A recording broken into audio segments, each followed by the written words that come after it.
I got into running, I was actually a softball player, so my parents made me do something in the fall when I was in middle school, and cross country happened to be one of the only non-cut sports, so I ended up running and ended up not going out for softball in the spring, and it's kind of just the rest is history. I started wrestling because my brother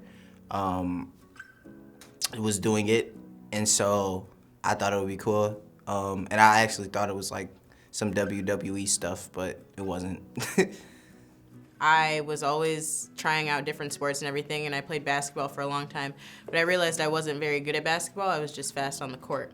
So I decided to, see how track would go since, speed was my only real, component that I was good at. So I tried that, and it was pretty good. I started swimming when I was about 7 years old, and I have a twin sister. She's on the cross country team here, and we both swam together, both super competitive, and we both started swimming together until eventually I kept with swimming and she stuck with the running route. It's important to use your voice as a student athlete because there are people in the community that look up to you. Whether we know it or not, there are kids that live in the Lansing area that look up to a lot of the track and cross country athletes. They look up to the football players. They look up to the basketball players. And just to hear or even see what we're doing in the community, in our community as a university, can make all the difference for somebody else to want to step forward when their time comes. I think ultimately just to make the world a better place. I think that being a part of DLC, that's one of the things that we always discuss. We just talk about ideas, how to make things easier for everybody and make people, bring people together and not separate us. Diversity Leadership Committee. So we are in charge of trying to bring together a diverse group of people, which as student athletes, there's a large pool to pick from, and also as a university, there's a large pool to pick from. It's also not just for minorities. It's diversity among all people, so it's not just for a certain type of student athlete. And we all just get together, we talk, sometimes we just chat about our days, sometimes we talk about experiences we've had, and we like to plan diversity meetings or movie nights. We like to kind of plan those types of events. And we discuss important topics that we feel need to be discussed. And sometimes that's all that it is. It's just a discussion. And sometimes it's a discussion followed up by how can we make this better? How can we make a change? And that's really what the DLC does. Where do you guys think we are right now in terms of society, in terms of how we deal with race? Yeah, that's a tough question, I think, personally. And I think there's a lot of different answers too. And I think a lot of it depends on going back to what we're saying, like your perspective, because there's so many different views you can look at, and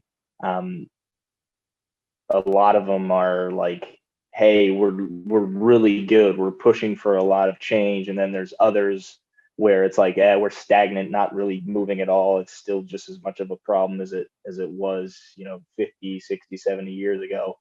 My perspective, I feel like it's one step forward, a couple steps back, not all the time, but sometimes. So that gets a little bit frustrating. But I mean, at least we're taking some steps forward, because I feel like before we were taking none.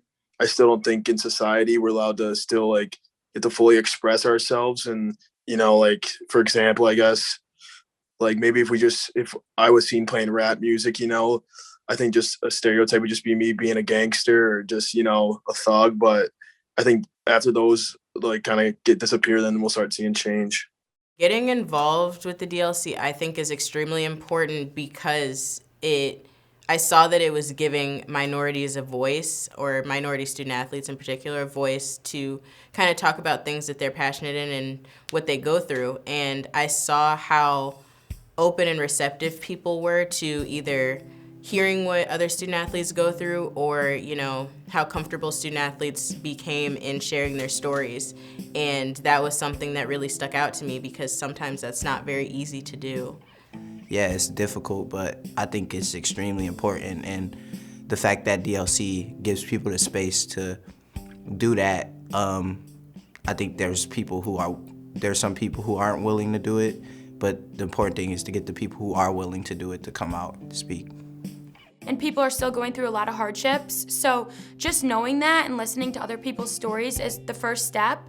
And I think the more people that get involved in these types of diversity and leadership committees and they really listen, I think that's how change begins. When I was in high school, I remember we were having this conversation, and I didn't mean harm, but I said some things that offended some people in a very, very bad way. I know some people don't care about if they offend people or what they say, but I cared, and the reason why was because I cared about that person, and I didn't want to see them hurt. But yeah, that experience changed me. I remember like I couldn't like shake that feeling. I went and apologized to that person. I've tried my hardest to just listen to people and pay attention to what they're saying and not just like put my words out there without even thinking. I know what it feels like to feel like you don't belong, and I hate that feeling, and I hate that other people have that feeling. That's why it's important to me, is I don't want anyone to ever feel like they don't belong. This stuff is happening now, and it's happening here at Michigan State, and I think it's important that Michigan State athletics and us student athletes do the best we can to just eliminate these negative experiences from happening here. My involvement with the DLC has shown me the voice that I have and the power that it holds.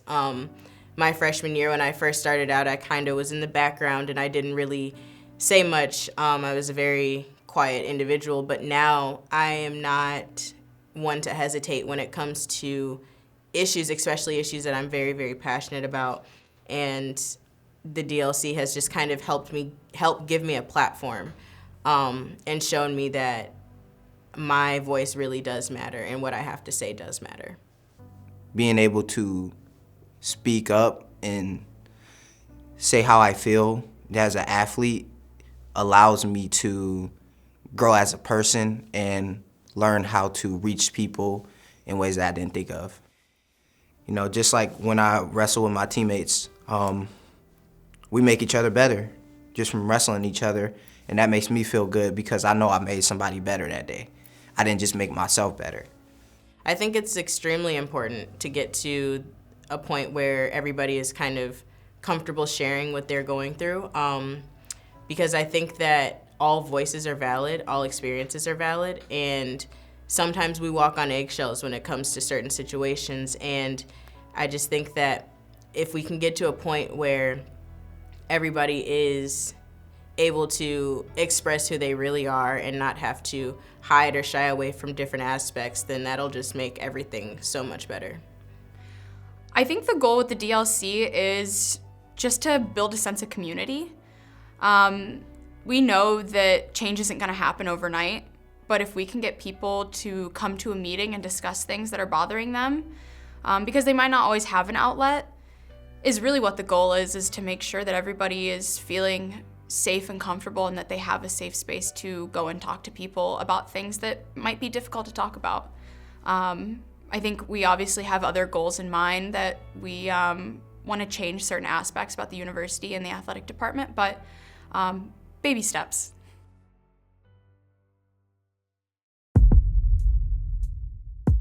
Play with some passion, energy. This is what we got to get back to. Who's going to compete? Backs against the wall. It brings out the best and the real true competitors. And let's go to work, all right? Let's go, man. Come on, guys, let's go. And a pleasant good evening to everybody around the great state of Michigan. We're back home. It's Michigan State, it's Indiana. We hit the part of the season where this is a must-win game. If Michigan State realistically wants to get into the NCAA tournament, this is one you've got to have. Ain't no freebies. Ain't no buy one, get one free. This one here gonna be full price. Yes, sir, full 40. Play together, we can get this done. You got to start believing it yourself. This is when great competitors rise to the occasion. Absolutely. And certainly you want to be on the right side of the bubble, but you're playing in an elimination type game as we see a really nice cross screen. Michigan State physical with Trace Jackson Davis. In the lane, off balance, Henry missing, and here's Finney with a full head of steam. Euro step and rejected from behind by Gabe Brown. Brown will try it. And you mentioned that he has been playing better and better, and it is showing here late in the season. Galloway, aggressive, right at Hauser, and gets the roll. Michigan State just 1 of 7. On the weave, Langford breaks to the basket. Mid-range jumper, baseline, good. First 2 for Josh. A careless turnover, 4 of them for Michigan State. Jackson Davis, offensive foul. This game just has no offensive rhythm or flow whatsoever. Down the lane, Watts kicks it out to Brown. Gabe Brown goes all the way to the basket. What a slick move. Now goes over to Langford for a long 2. He got it. How about that? And now we are tied at 26. Indiana runs down. They're going to force a 3. Bounces off the rim, no. And that's the way the half is going to end. As crazy as this whole thing has been, Michigan State somehow has tied this game up at 26. Crazy. Let's go. Let's get one. The good news is, if you're looking at it from the outside in, it's a tie ball game. We still have 20 minutes for that offense to improve. It can only get better. And comes Finney the other direction with a 3-on-2, and he finds Race Thompson. He throws it down. That's what Gabe Brown needs to do. 6'7", flying in there and just giving them multiple opportunities. Marcus Bingham going upstairs. All of a sudden, the Spartans, Robbie, they're dominating the offensive glass. Despite all that, Indiana leading by 2 in a game that both of these teams need. Lander, partially blocked. Good defense by Henry. Just staying in the play and staying in the ball. And then in rhythm, Gabe Brown knocking down the triple, and Michigan State is back in front. Aaron Henry trying to back down Finney, and he does so. Welcome to the weight room. On the other end, Hauser gets the bounce. Finally, we have some offensive flow. Neither team has led in this game by more than 6 points. Driving inside, Geronimo. Second shot's away, and that one is not good. Marcus Bingham's coming on that blockout. And so Henry ends up with it, but credit that to Bingham.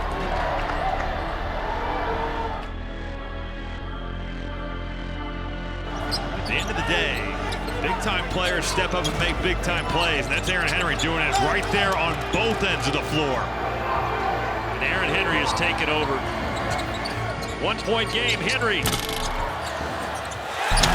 makes it a 4-point game with a triple.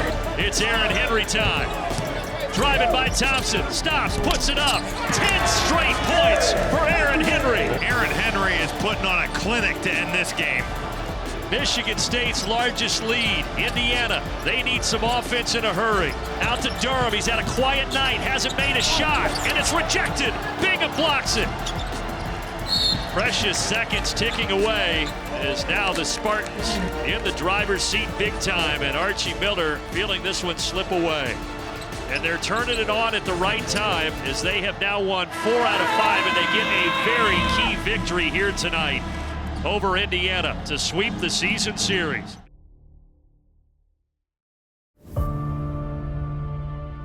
It's senior day at the Breslin Center. Michigan State set to take on Wisconsin before they honor Marjrika Cook, Claire Hendrickson, and Laurel Jackman.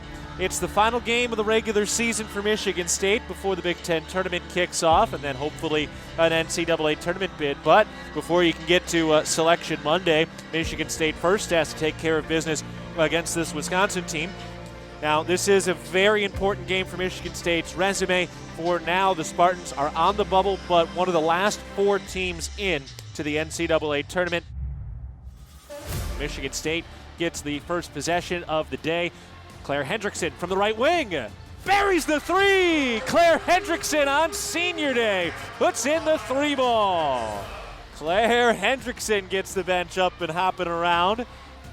Here's Hilliard to the free throw line. She gets tied up, and it's taken away. Tori Osmond has the steal. Osmond angles into the front court, fires inside. Alicia Smith lays it up and in with a left hand. A steal and a beautiful pass by Osmond and Alicia Smith. A difficult finish on the left side. Badgers with basketball. Moscow knocks down a topside 3. 6 to shoot. Back to Winston topside. Fired into the post. Parks doubled. Puts it up with the right hand and banks it in off the window. How about that patient ball movement by Michigan State. Michigan State leads Wisconsin 14-12 after the first period. Wisconsin with the basketball. Thompson has it taken away. Janae Crooms has the steal. Crooms in transition, angling into the lane. Kicked out to Mo Joyner. Her three ball. Bang! Crooms the steal and the assist on the other side. Mo Joyner a three from the left wing.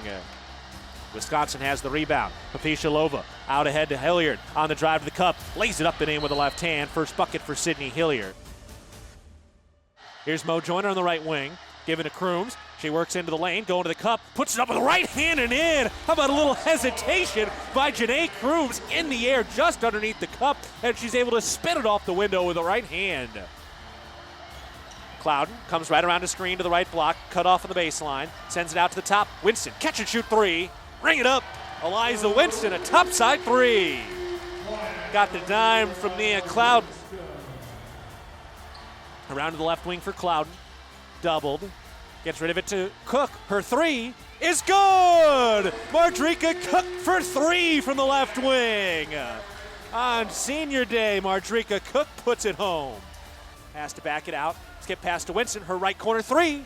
Bring it up! Eliza Winston again from three. It's a victory for MSU on senior day. The Spartans defeat the Badgers 67-54.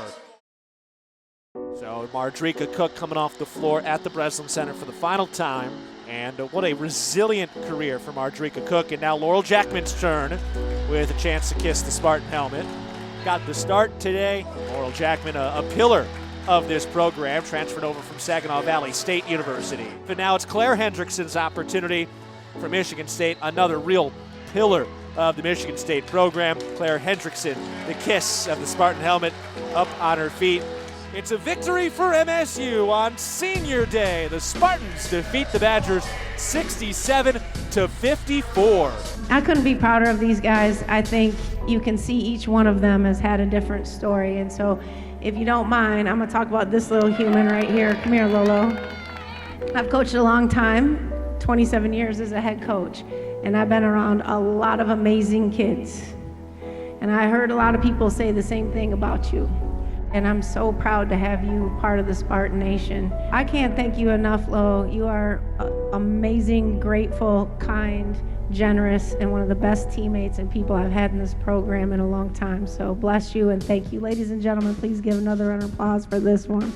Lo Jackman. All right, Claire, come here. This one too, geez.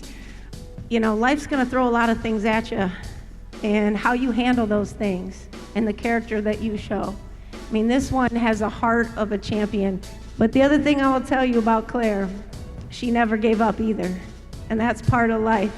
And young people learning how to handle adversity. She had more surgeries, more shots, just to try to get out here and help her team win. She's gonna go on and do great things and change a lot of young people's lives. I know that because of the person that you are. So bless you and thank you.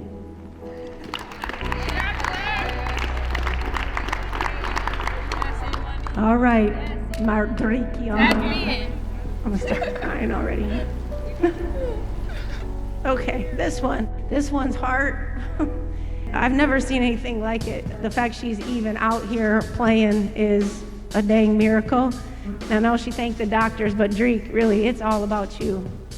And I think one of the greatest sayings around here at Michigan State is a Spartan's greatest strength is the warrior standing next to him. This one is one of the best warriors I've ever coached. I'll never forget standing in that Aux gym in January when she tore her Achilles, and she said, "Coach, it's not over for me yet. I'm gonna write another story. I'm gonna come back from this." And I couldn't believe it. And let me tell you something, you are gonna change lives and do huge things. And I know you know that. Your heart and soul has been something that we all appreciate and a huge gift, a huge gift. Ladies and gentlemen, Drika Cook.